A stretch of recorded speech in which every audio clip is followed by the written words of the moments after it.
इस वीडियो में सबका स्वागत है दोस्तों।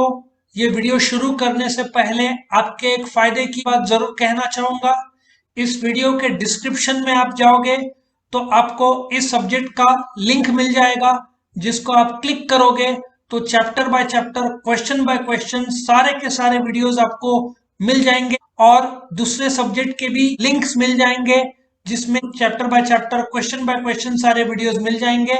और एक और आपको आइडिया देता हूं, मेरे चैनल को आप क्लिक करोगे तो मेरे चैनल के प्लेलिस्ट पे जाओगे तो आपको 20 के ऊपर सब्जेक्ट्स के लिंक मिलेंगे। बस आपको क्लिक करना है, जो सब्जेक्ट आपको के वीडियो चाहिए, बस आपको chapter by chapter, question by question सारे वीडियोस मिल जाएंगे। तो चैनल को जरूर सब्सक्राइब करो ताकि आपको हर रोज जो हम अपडेट करते वीडियोस वो मिलते रहें। तो हम शुरू करते हैं इस क्वेश्चन का वीडियो अभी। Explain the advantages of delegation. Now सबसे पहले तो डेलीगेशन का एडवांटेज क्या है, ये वीडियो देखने से पहले तुम फीचर्स ऑफ डेलीगेशन का जो पिछला वीडियो जरूर देखना, ठीक है। सो reduces the load of the manager. Now for example एक प्रिंसिपल है, वही टीचिंग करता है, वही फीस देखता है, वही लाइब्रेरी में बैठता है, ठीक है, वही एडमिशन प्रोसेस देखता है, क्या कॉलेज में चल पाएगा? The answer is no. So principal को कॉलेज चलाने के लिए टीचर्स लगेंगे, तो अपना टीचर जो ताकत है उसमें से टीचर्स को बोलता है मैं तुमको टीचिंग की ताकत दे रहा हूँ, तुम सिखाओ। लाइब्रेरियन को बोलता है लाइब्रेरी चलाने की मैं तुमको ताकत दे रहा हूँ। फिर एडमिनिस्ट्रेशन वालों को बोलता है, मतलब मैनेजर का लोड कम होता है। अब लोड लॉजिक क्या है, सेकंड पॉइंट और फर्स्ट पॉइंट कनेक्टेड है। लोड कैसे कम होता है, वो रूटीन काम दे सकता है, इंपॉर्टेंट काम वो अपने पास ही रखेगा। जैसे पिछले वीडियो में मैंने बताया था, रिलायंस ने हेमले कंपनी को खरीदा था 620 करोड़ में। तो ये जो खरीदना है क्या नहीं खरीदना है, बहुत बड़ा फैसला था। ये रिलायंस के मुकेश अंबानी ने किया होगा कि खरीदना है, लेकिन जो पेपर वर्क है, आगे का जो लीगल रिक्वायरमेंट्स है, तुमको हैमले तो ब्रांड है लेकिन कंपनी रिलायंस मालिक हो गया अभी, ठीक है ना। सब वर्ल्ड की ओल्डेस्ट कंपनी मानी जाती है हैमलेस, और शायद सबसे बड़ी भी। तो ना पेपर वर्क, गवर्नमेंट से कम्युनिकेशन, शेयर बाजार को इंफॉर्मेशन, ये सब खुद Mukesh Ambani will not do. उसके यहाँ पे जो लोग काम करते हैं वो करेंगे। So he will keep the important work of deciding whether to buy और नॉट, एंड बाकी जो रूटीन वर्क है वो लोअर पेपर वर्क है ना, कम्युनिकेशन विद द लॉ, छोटे मोटे लीगल टीम करेगा, वो खुद Mukesh Ambani will not do. Improve effectiveness. अब लॉजिक बताता हूँ तुमको, जैसे हेमलेस को खरीदा, now Mukesh Ambani can forget, हाँ चलो खरीद लिया, अभी marketing team will take over, उसका क्या करना है, ठीक है।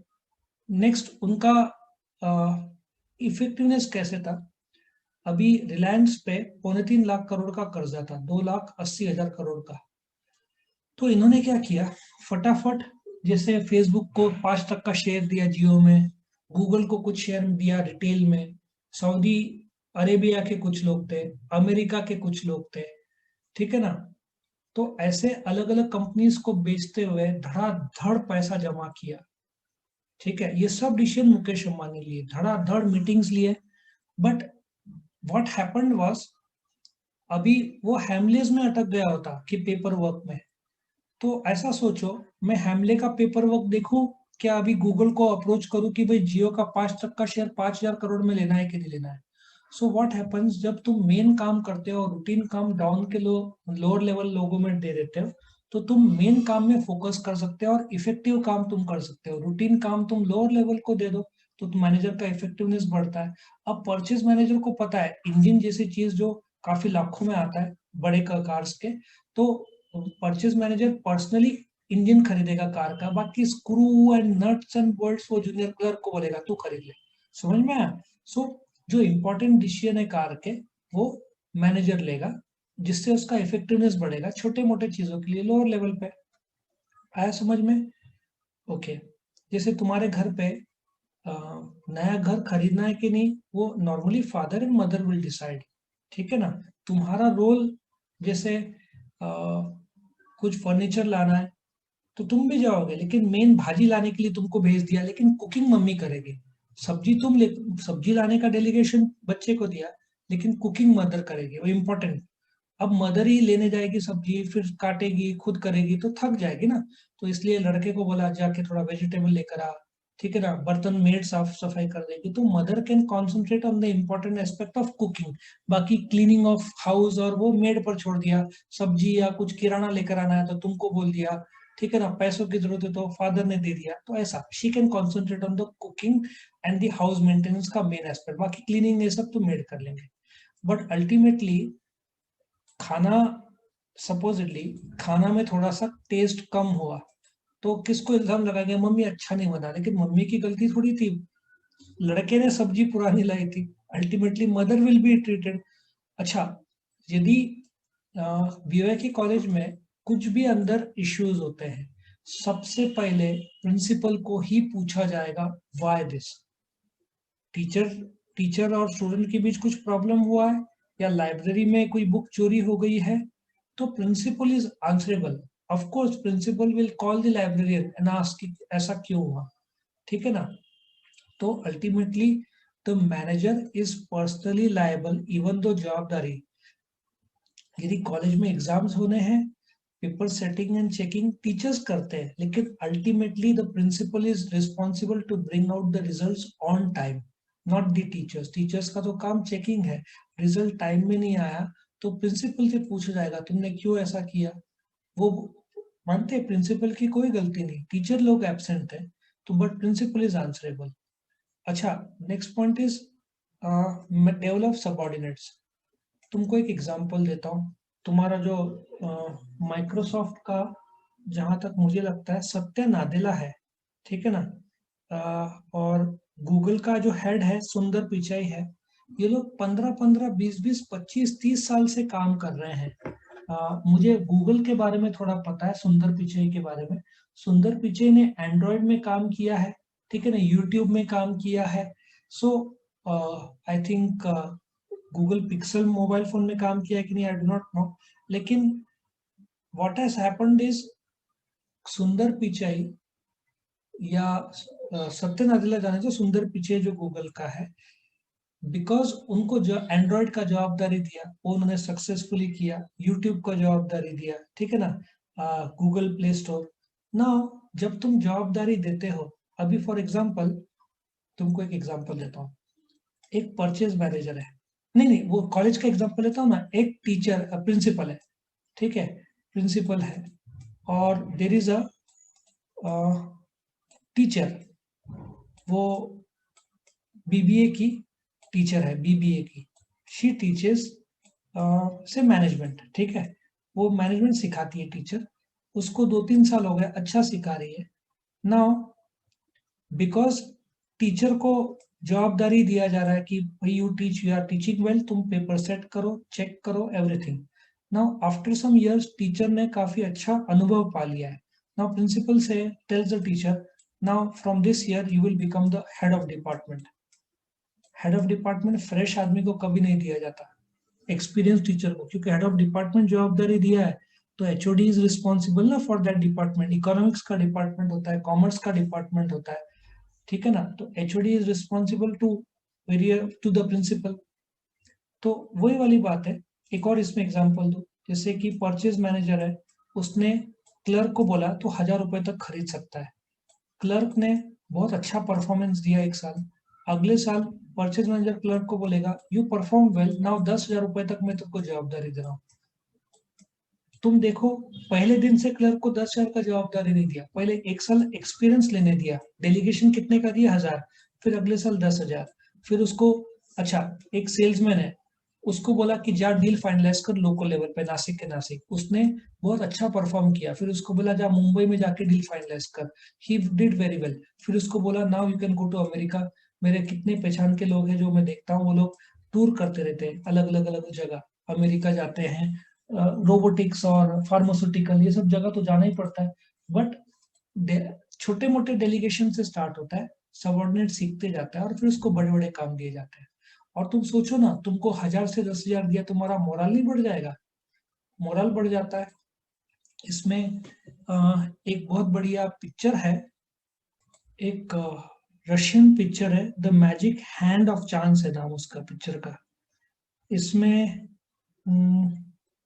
मैजिक हैंड ऑफ चांस में एक रशियन सर्कस रहता है, उसमें एक मैजिशियन रहता है, बिल्कुल अच्छा काम नहीं करता वो। अब वहां पे एक प्रथा रहता है कि यदि ऑडियंस या पब्लिक में तारीफ तारीफ हुआ कि तू बहुत बढ़िया मैजिशियन है, तो उस मैजिशियन ने पार्टी देना रहता है, ठीक है। तो एक ये जो मैजिशियन रहता है, अ, इसका नाम मैं सोच रहा हूँ। ये जो मैजिशियन रहता है, बार बार लोग उसके पास आते हैं और बोलते हैं कि तू सबसे बेस्ट है। अब जैसे ही बेस्ट बोला वो खुश हो जाता है, ठीक है। और अ, और सबको बोलता है कि चलो आज पार्टी मेरी तरफ से, क्योंकि उसका तारीफ हुआ है, ठीक है। अब ये जो मैजिशियन है, जो बोलते हैं ना बहुत ऑर्डिनरी है, अब उसको तारीफ का लेटर, हाँ मुझे ख्याल में आया, ये जो मैजिशियन है ना, उसको अब सर्कस एक जगह पे नहीं रहता, अलग अलग जगह पे रहता है, बराबर है। तो सर्कस अलग अलग जगह जाता है, तो ये लोग क्या करते हैं, चुपके से एक लेटर बनाते हैं वहां के कोई भी बोलते हैं ना बड़ा आदमी का, कि तूने बहुत अच्छा परफॉर्म किया, हमारे सिटी का नाम बढ़ गया तेरे वजह से। वो मैजिशियन के अंदर हवा भर जाता है कि बाप रे मैं इतना अच्छा काम कर रहा हूँ। और बाकी ये उसको फंसाता कौन है, मैजिशियन के बाकी के जो लोग हैं ना, क्लाउन रहते हैं, जोकर्स रहते हैं, बाकी परफॉर्मर्स रहते हैं, ऐसे 15-20 लोग का सर्कस रहता है। तो 14 लोग को पता रहता है इसको, ये एकदम ऑर्डिनरी मैजिशियन है, उल्टा लोग गाली देते हैं इसको। लेकिन लेटर जैसे देते हैं ना, तो ये जो मैजिशियन प्रथा रहता है वहां पे जो भी लेटर देगा तारीफ का उस जगह से, तो ये पार्टी देगा, उनको सबको वार्ड का मिलता है, पार्टी मिलता है।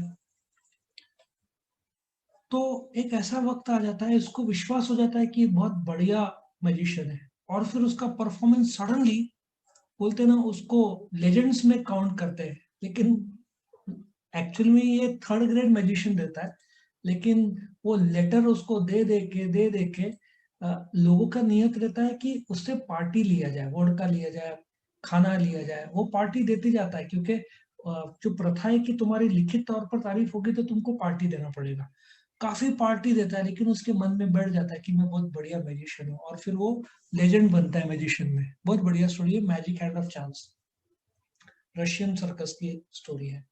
सो बोलते हैं ना मोरल तुम्हारा बढ़ जाता है, क्योंकि तुमको तारीफ की जा रही है, तुम परफॉर्म, तारीफ मतलब तुम अच्छा काम कर रहे हो, जवाबदारी दी जा रही है। Next, reduction in vestiges. अब क्या होगा कि जब डेलीगेट करते हैं तो सबको अपना काम पता है, टीचर को सिखाना है, एडमिशन में एडमिनिस्ट्रेटर है, कैशियर कैश रिसीव करेगा, लाइब्रेरी में लाइब्रेरियन, डुप्लीकेशन ऑफ टास्क नहीं है, सबको अपना अपना जवाबदारी दिया गया है। तो फिर वेस्टेज नहीं होता, क्योंकि सबको पता है किसका क्या जवाबदारी है, और जवाबदारी के लिमिट्स क्या है, ऑथोरिटी के लिमिट्स क्या है। जैसे परचेज क्लर्क का मैंने बताया था कि 1,000 रुपए का लिमिट है, बराबर है। Helps expansion of business. Reliance इतना आगे क्यों बढ़ा, उसका सबसे बड़ा कारण है कि decision of starting a new business सारे मुकेश अंबानी ने लिए, लेकिन अब जैसे उसका टीम में बहुत अच्छे अच्छे लोग हैं, ठीक है ना, सब हार्वर्ड और आईएम्स के लोग हैं।